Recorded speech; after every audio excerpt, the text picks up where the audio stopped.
Hi, this is Yvette from the KMC University Help Desk, bringing to you another question we get all the time that we get to answer for our clients, and that is regarding the ABN form.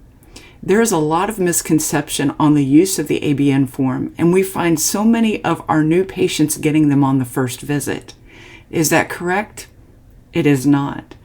The ABN form is used for those services that would otherwise be covered under particular circumstances, namely 98940 through 98942, when it's medically necessary as covered, but when it is not medically necessary according to Medicare guideline, that is when we need the ABN form.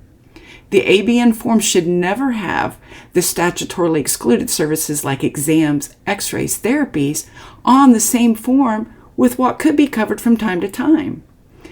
We want to make sure you're using it correctly. We have plenty of materials in our library on this very subject, and we would like to help you understand how to use the ABN form and quit killing so many trees right out of the gate. It's not time for that ABN form yet.